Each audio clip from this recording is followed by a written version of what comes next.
नमस्कार। स्वागत है आपका आपके YouTube चैनल कलाम ग्लोबल कोचिंग क्लासेज में।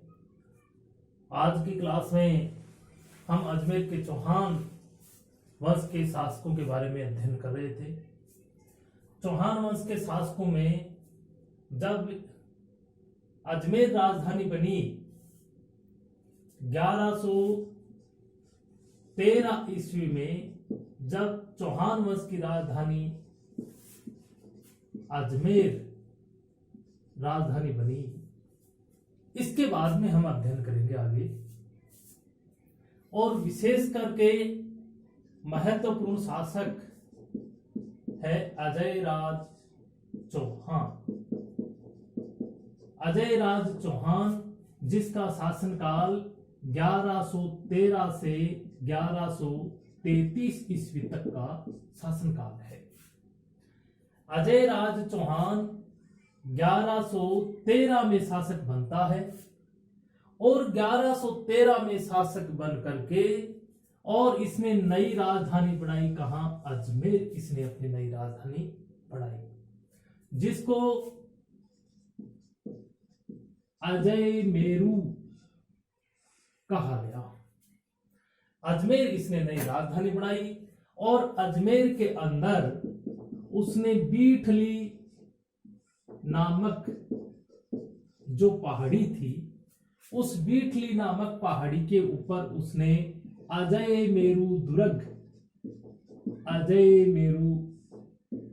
दुर्ग बनाया उसने, जिस दुर्ग को तारागढ़ का किला बोलते हैं, जिसको गढ़ बीठली भी कहते हैं, जिसको अरावली का अरमान कहते हैं, राजपुताना की कुंजी उसको कहा जाता है। उस दुर्ग का निर्माता अजय राज था और अजय राज चौहान है। इसको चौहानों में साम्राज्य निर्माता, इसको साम्राज्य निर्माता कहा गया है और इसको अजय राज चक्री कहा गया है। अजय राज चक्री इसको इसलिए कहा गया है क्योंकि उसने दूर दराज तक अपने साम्राज्य को फैलाया, दूर दूर तक अपने दुश्मनों को उसने परास्त किया। परास्त करके चौहान साम्राज्य का अंग जो था उसमें उसने शामिल कर लिया। इस प्रकार से उसको अजय राज चक्री कहते हैं। एक चक्रवर्ती शासक था।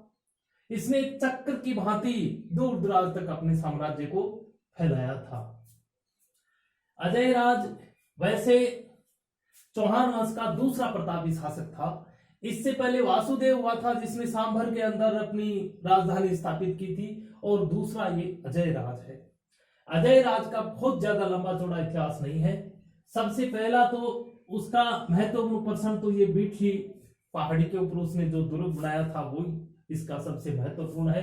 अजय राज ने अजमेर अपनी राजधानी बनाई ये, और महान एक साम्राज्य निर्माता था। उसके अलावा उसने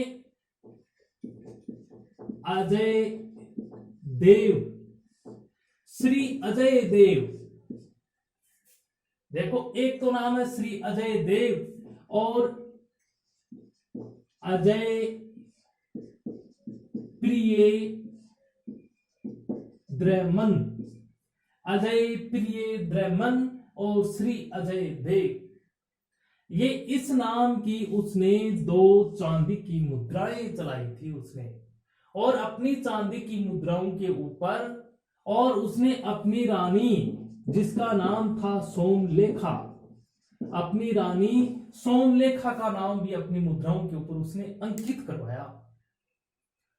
अपनी मुद्राओं पर सोमलेखा का नाम उसने अंकित करवाया और इस 2 नाम की उसने मुद्राएं चलाई। और उसके जो विजय अभियान है उसके बारे में सबसे महत्वपूर्ण यह है कि उसने मालवा के अंदर जो उज्जैन रियासत है, उज्जैन के शासकों को उसने परास्त किया और उज्जैन के शासक को परास्त करके और उज्जैन को अपने साम्राज्य में इसने मिलाया। उज्जैन को अपने साम्राज्य में उसने मिलाया और धीरे धीरे चौहान साम्राज्य को उसने मजबूत किया। लेकिन इसका शासनकाल 1133 तक माना गया है, लेकिन 1130 ईस्वी के अंदर ही और उसने राजकाज का पूरा काम अपनी पुत्र अर्णोराज अर्थात जिसका नाम है अन्नाजी, उसको उसने सौंप दिया। अब 1130 से लेकर के 33 तक 3 साल, हालांकि वास्तविक शासक तो यही रहा, लेकिन पूरा का पूरा नेतृत्व उसने किसको सौंप दिया? अपने पुत्र अर्णोराज को सौंप दिया। आगे शासक बनता है अर्णोराज। अब हम अर्णोराज के बारे में पढ़ेंगे। अर्णोराज भी चौहान वंश के अंदर और एक महत्वपूर्ण शासक था। अर्णोराज अर्थात जिसको बोलते हैं अन्नाजी, ये अर्णोराज का शासनकाल है 1133 से लेकर के और 1150 ईस्वी तक का शासनकाल है इसका। हालांकि 1130 में ही शासक बन गया था, लेकिन अजय राज की 1133 में मृत्यु हो गई। अजय राज की मृत्यु होने के बाद में 1133 के अंदर और अर्णोराज का राज्याभिषेक हुआ, तब जाकर के ये अजमेर का वास्तविक शासक बना। 1133 में ये शासक बना। जब ये अर्णोराज अन्नाजी जब शासक बना तो अन्नाजी के सामने एक चुनौती थी। गुजरात के चालुक्य वंश के जो शासक थे उनके साथ में उसका वैमनस्य था। गुजरात के चालुक्य वंश के शासक जिसका नाम था जय सिंह सिद्धराज।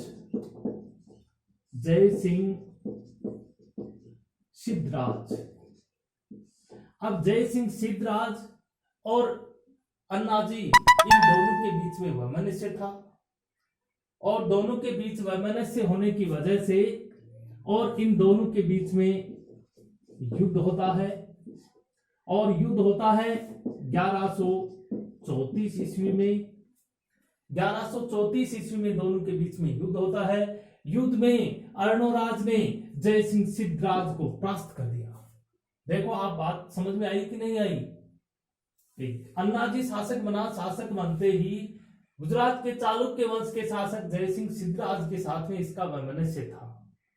जय सिंह सिद्धराज ने अर्णोराज पर आक्रमण किया। 1134 ईस्वी में दोनों के बीच में युद्ध होता है, और युद्ध होने के उपरांत अर्णोराज ने जय सिंह सिद्धराज को परास्त कर दिया। तो जय सिंह सिद्धराज और अर्णोराज इन दोनों के बीच में संधि होती है, और संधि होने की में क्या संधि हुई? जय सिंह सिद्धराज ने अपनी पुत्री जिसका नाम था कांचन देवी, इस कांचन देवी का और अर्णोराज के साथ में विवाह कर दिया। ये दोनों के बीच में संधि होती है। अर्णोराज की रानी कांचन देवी है, ये जय सिंह सिद्धराज की पुत्री थी। इस प्रकार से एक तो इसका वैमनस्य का कारण ये था, ये हो गया। इसके बाद में फिर दोबारा भी और चालुक्य वंश के शासकों के साथ में इसका संघर्ष पुनः भी होता है, वो भी बताएंगे। अब हम 1134 तक की इसके बारे में अध्ययन कर लिया। आगे महत्वपूर्ण बात है 1137 ईस्वी की, जो पृथ्वीराज विजय जो ग्रंथ है उसके अनुसार जयानक के द्वारा लिखित जो पृथ्वीराज विजय ग्रंथ है उसके अनुसार 1137 के अंदर अर्णोराज ने तुर्क सेना के संहार से और उसके रक्त से रंजित जमीन को साफ करने के लिए, और उसने नाग पहाड़ और तारागढ़ का जो दुर्ग था, उन दोनों के बीच में चंद्रा नाम की नदी, देखो ध्यान से सुनना, 1137 में अर्णोराज ने पहले तुर्क सेना के साथ में कोई संघर्ष हुआ था। बहुत सारी तुर्क सेना के मरने की वजह से तारागढ़ और नाग पहाड़ के बीच के अंदर रक्त से रंजित धरती को, जमीन को साफ करने के लिए एक छोटी नदी थी, चंद्रा नदी। उस चंद्रा नदी जो थी, चंद्रा नदी के पानी को रोक करके और एक झील बनाई, जिस झील का नाम, इस अन्ना जी के नाम से ही उस झील का नाम है आना सागर झील। हम बार बार पढ़ते भी हैं, ऐसा प्रश्न तो चलता ही चलता है, आना सागर झील कहाँ है? आना सागर झील अजमेर में है। जबकि आना सागर झील का निर्माता कौन था? अन्ना जी था। अर्णोराज, इसने आना सागर झील को बनाया। अब ये वही आना सागर झील है जिसमें देखो आगे जोड़ करके और बताने जा रहा हूं आपको। आना सागर झील बनाने वाला तो अर्णोराज था, जिसने 1137 में बनवाई। अब आगे चल करके क्या होता है, 1627 ईस्वी के अंदर मुगल सम्राट जहांगीर शासक बना और जहांगीर ने क्या किया, इसी झील के किनारे और अपना एक शाही बाग, दौलत बाग बनवाया, जिसको अब क्या बोलते हैं, सुभाष उद्यान के नाम से प्रसिद्ध है। ये सारी चीजें हम झीलों में भी पढ़ते हैं कि इसी आना सागर झील के किनारे जहांगीर ने क्या बनवाया, दौलत बाग बनवाया। और इसी दौलत बाग को सुभाष उद्यान बोलते हैं। उस सुभाष उद्यान के अंदर नेताजी सुभाष चंद्र बोस की बहुत बड़ी एक प्रतिमा है, उसी की वजह से उसका नाम हो गया सुभाष उद्यान। और 1627 के बाद में, जहांगीर के बाद में शासक बनता है शाहजहां। तो 1637, देखो याद रखने में कोई दिक्कत नहीं है, 1137 में बनी है। 1627 में जहांगीर ने दौलत बाग बनवाया और 1637 के अंदर शाहजहां ने और उसके किनारे संगमरमर की बारहदरी अर्थात संगमरमर से बनी हुई ये छतरियां हैं। जो छतरियां किसने बनाई? शाहजहां ने बनवाई आना सागर झील के किनारे। इस प्रकार से साथ साथ में आना सागर झील की जो डिटेल है वो भी आपके तैयार हो रही है और अर्णोराज के बारे में भी हम पढ़ते आ रहे हैं। फिर देखो आगे थोड़ी डिटेल और है इसकी।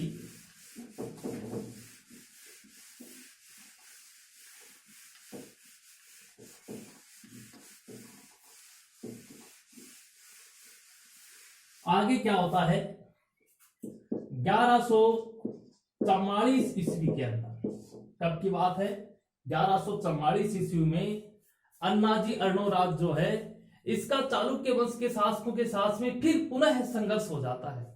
और संघर्ष कैसे होता है, ये जो अर्णोराज जो था, अर्णोराज की एक रानी थी, जिस रानी का नाम था देवल देवी।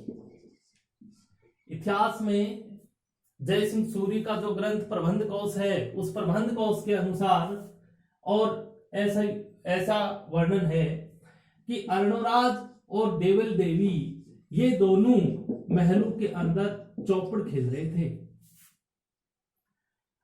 और खेल ही खेल में हास्य विनोद के अनुसार और एक दूसरे के राजवंश की आलोचना करने लग गए। एक दूसरे के राजवंश की आलोचना करने लगे। अब ये जो देवल देवी है, ये गुजरात का शासक था कुमारपाल। इस कुमारपाल की बहन थी ये। अब इन राजवंशों की आलोचना करने के मतलब अर्णोराज ने चालुक्य वंश की आलोचना कर दी, देवल देवी ने चौहान वंश की आलोचना कर दी, लेकिन अर्णोराज ने और चालुक्य वंश से कुछ जुड़ी हुई कुछ कटु शब्दों का उसने प्रयोग कर लिया। देवल देवी इस बात से नाराज हुई और इस बात का पता उसके भाई कुमारपाल को लगा, तो कुमारपाल ने अर्णोराज पर आक्रमण कर दिया। कुमारपाल ने अर्णोराज के ऊपर आक्रमण किया। अर्णोराज और कुमारपाल दोनों के बीच में युद्ध होता है। युद्ध के दरमियान कुमारपाल ने अर्णोराज को परास्त कर दिया। फिर कुमारपाल अपनी सेना लेकर के और सेना सहित अजमेर पहुंचा। युद्ध में परास्त करने के बाद में अजमेर पहुंचा। अजमेर जब पहुंचा तो अर्णोराज और कुमारपाल इन दोनों के बीच में भी संधि हो जाती है। संधि स्वरूप अर्णोराज ने क्या किया, अपनी पुत्री थी जलहण नाम से, उसकी पुत्री थी, उस जलहण का विवाह है कुमारपाल के साथ में कर दिया। तो ये अर्णोराज से जुड़े हुए चालुक्य वंश के साथ में जो संघर्ष हुए हैं, दो संघर्ष हुए हैं, एक तो हुआ है कुमारपाल के साथ में और एक हुआ है जयसिंह सिद्धराज के पास में। और अर्णोराज से जुड़ी हुई एक महत्वपूर्ण बात और है, अर्णोराज ने क्या किया, पुष्कर झील जो है, उस पुष्कर झील के पास में एक वराह है मंदिर बनवाया था। ये ध्यान रखना, कई परीक्षाओं में आया है। पुष्कर के वराह मंदिर का निर्माता कौन था? पुष्कर के वराह मंदिर का निर्माता अर्णोराज था। और आगे चल करके और इस वराह मंदिर की मरम्मत महाराणा प्रताप का भाई था समर नामक, उसने और इस वराह मंदिर की मरम्मत करवाई। वराह मंदिर को बनाने वाला अर्णोराज था। महाराणा प्रताप के भाई समर जो था, समर ने और इस वराह मंदिर की मरम्मत करवाई। और जब जहांगीर शासक बन गया, जहांगीर जब शासक बन गया तो जहांगीर ने वराह मंदिर की जो मूर्तियां थी और उस मूर्तियों को झील में फेंकवा दिया उसने। इस प्रकार से ये जो प्रसंग है ये भी इतिहास से जुड़े हुए हैं, इनको याद रखना बहुत जरूरी है। आगे क्या होता है, अजमेर में अर्णोराज का शासन चल रहा था, लेकिन अर्णोराज के 4 पुत्र थे। अर्णोराज के 4 पुत्र थे। चारों पुत्रों में सबसे बड़ा जो पुत्र था उसने अर्णोराज की हत्या कर दी। अर्णोराज के 4 पुत्र थे। अर्णोराज के 4 पुत्र थे। सबसे बड़ा पुत्र जो था उसका नाम था जगदेव। दूसरा जो पुत्र था उसका नाम था विग्रहराज चतुर्थ। तीसरा जो पुत्र था उसका नाम था अपरगांगे। अपरगांगे उसका नाम था। चौथा जो था उसका नाम था सोमेश्वर। अब देखो, पीढ़ी दर पीढ़ी पूरा इतिहास तैयार होने जा रहा है। अर्णोराज किसका पुत्र था?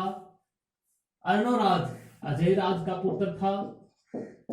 अजय राज जो है, ये अजय राज पृथ्वीराज चौहान, पृथ्वीराज प्रथम का पुत्र था। ध्यान रखना, अजय राज तो पृथ्वीराज प्रथम का पुत्र था। अजय राज का पुत्र अर्णोराज था। अर्णोराज का पुत्र जगदेव जो था, जगदेव ने क्या किया, 1150 ईस्वी के अंदर, और जगदेव ने अर्णोराज की हत्या कर दी।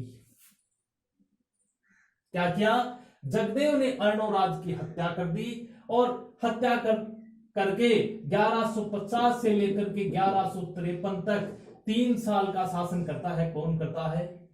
जगदेव करता है। लेकिन ध्यान रखना कि चौहान वंश के अंदर और पहला पितृहंता शासक कौन हो गया? जगदेव हो गया, जिसने अपने पिता की हत्या करके ये शासक बना। तो ये पितृहंता शासक हो गया।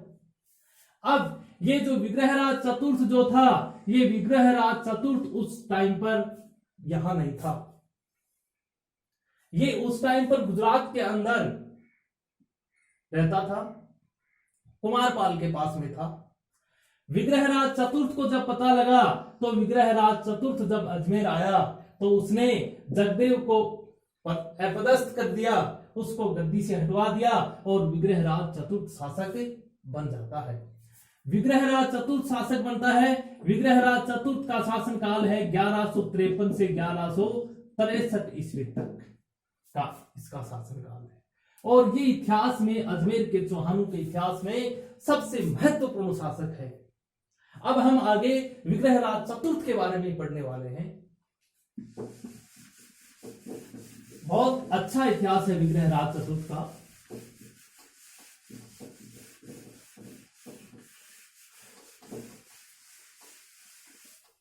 देखो,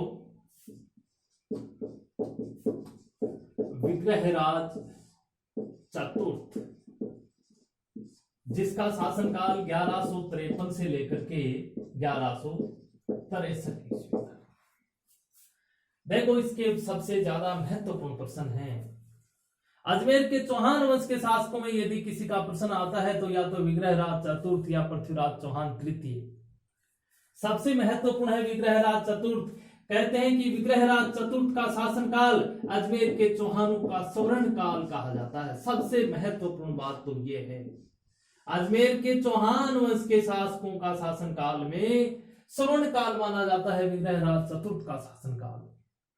सबसे महत्वपूर्ण बात तो ये सबसे महान शासक था और स्थापत्य कला अर्थात सबसे बड़ा निर्माण काल भी और इसी के समय का ही निर्माण काल माना जाता है विग्रहराज चतुर्थ का। विग्रहराज चतुर्थ है, ये खुद विद्वान था।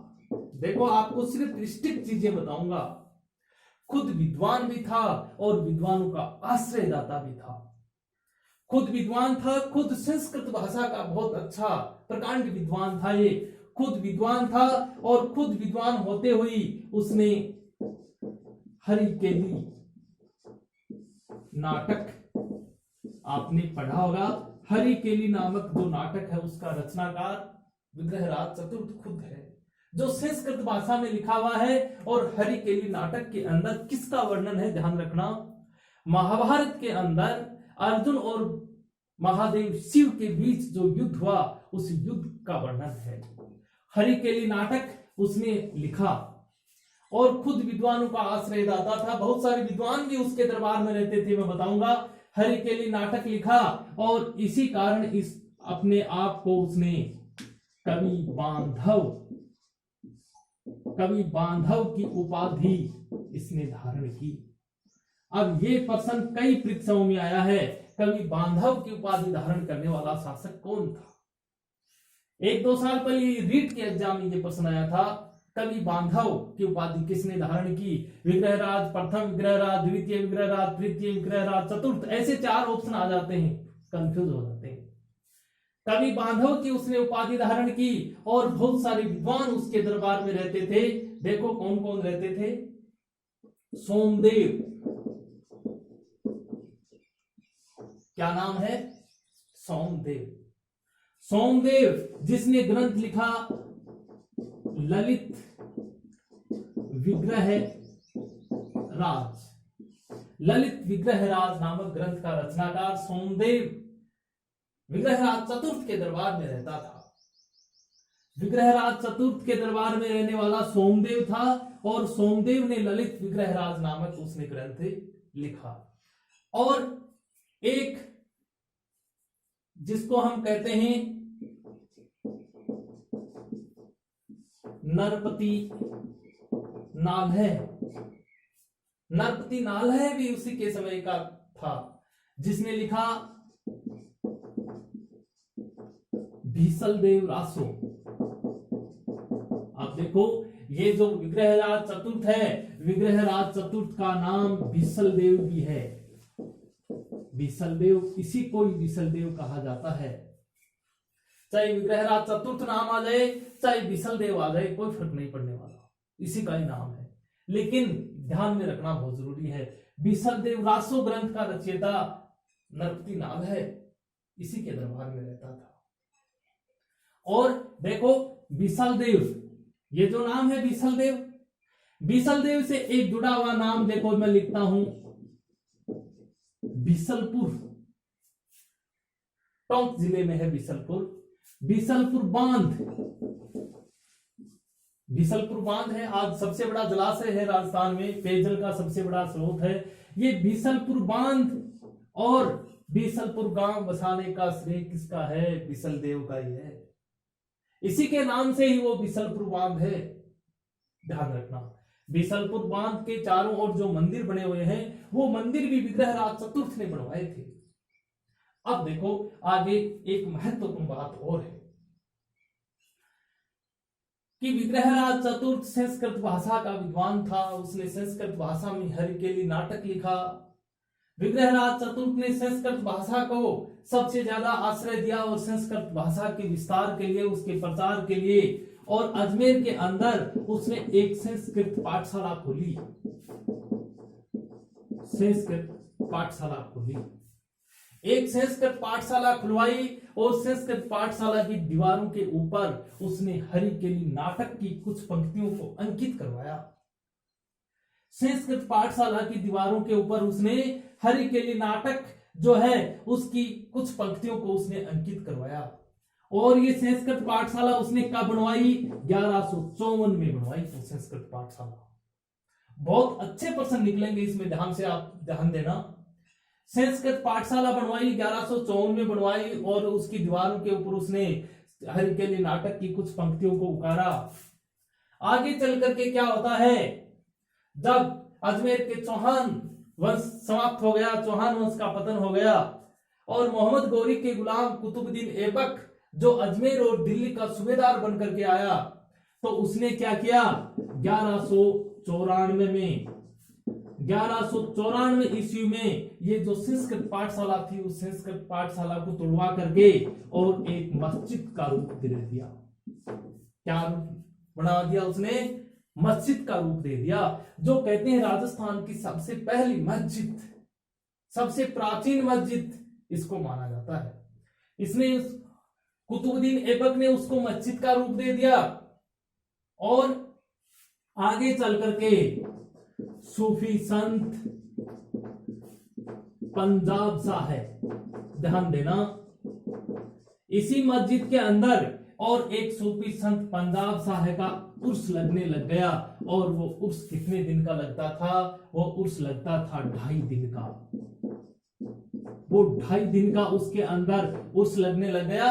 तब से उसी इमारत का नाम क्या पड़ गया?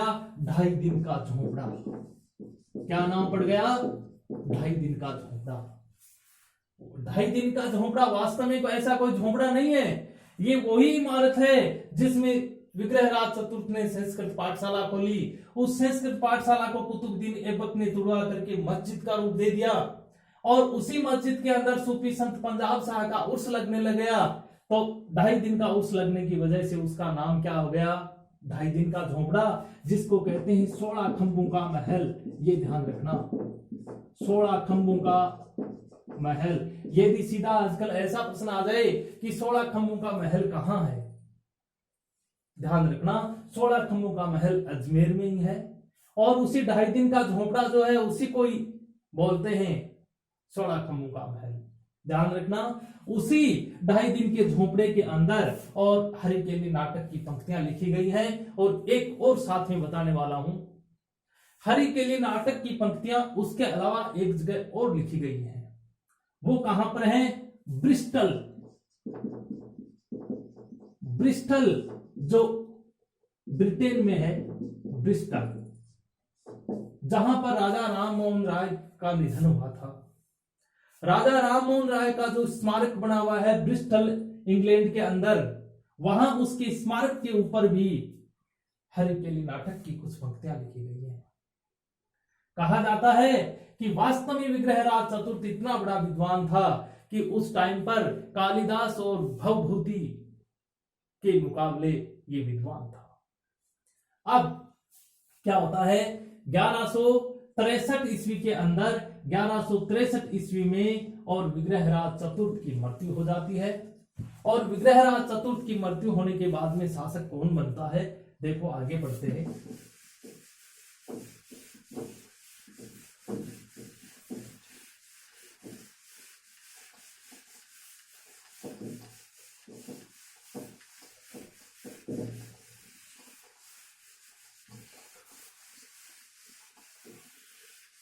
विग्रहराज चतुर्थ के बाद में जब 1163 में विग्रहराज चतुर्थ की मृत्यु हो गई, उसकी मृत्यु होते ही शासक बन गया अपर गांगे।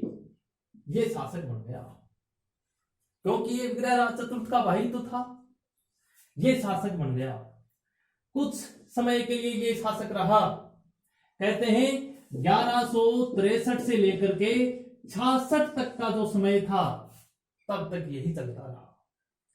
ये अपर गांगे शासक बन गया, लेकिन जगदेव नामक, जो मैंने आपको पहले बताया था, जगदेव का एक पुत्र था जिसका नाम था पृथ्वीराज द्वितीय। देखो, एक पृथ्वीराज प्रथम था जिसका पुत्र अजयराज था, पृथ्वीराज द्वितीय है, ये जगदेव का पुत्र था। तो पृथ्वीराज द्वितीय ने क्या किया? पृथ्वीराज द्वितीय ने और अपरगांगे को अपदस्थ कर दिया, इसको गद्दी से उतार करके ये पृथ्वीराज द्वितीय शासक बन गया। पृथ्वीराज द्वितीय जो था, पृथ्वीराज द्वितीय, और 1166 ईस्वी में, 1166 ईस्वी में इसकी मृत्यु हो गई। इसकी पृथ्वीराज द्वितीय, सॉरी 1169 में, 1169 ईस्वी में पृथ्वीराज द्वितीय की निसंतान मृत्यु हो गई। इसके कोई संतान नहीं थी, इसकी निसंतान मृत्यु हो गई और अपरगांगे भी परास्त करके इसको अपदस्थ कर दिया, ये भी चला गया पृथ्वीराज। अब शासक कौन बनेगा? तब आपको पता है कि अर्णोराज के कितने पुत्र थे?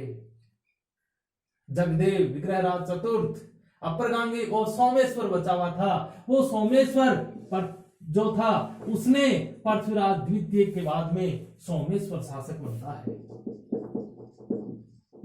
सोमेश्वर जो शासक बनता है, सोमेश्वर का शासन काल है 1169 से लेकर के 1177 ईस्वी तक। ये सोमेश्वर जो गुजरात के अंदर जय सोम नामक शासक था, उसके दरबार में वहां रहता था।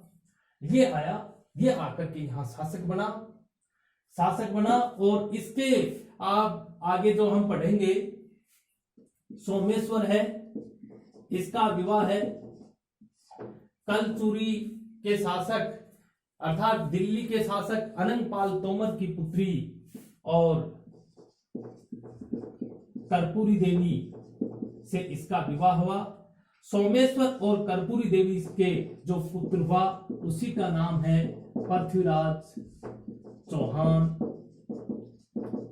तृतीय, जो अजमेर के चौहान वंश का सबसे महान और अंतिम शासक था। कल तो हम पृथ्वीराज चौहान के बारे में पढ़ेंगे, लेकिन ये जो सोमेश्वर है, सोमेश्वर ने कुछ दिन उसने शासन किया, 1169 से 1177 ईस्वी तक इसने शासन किया। 1177 ईस्वी में और आबू का शासक था जयतर सिंह नामक। इस जयतर सिंह की सहायता के लिए और सेना लेकर के सोमेश्वर जयतर सिंह की सहायता के लिए आबू गया। जब ये जयतर सिंह की सहायता के लिए आबू गया, जयतर सिंह का युद्ध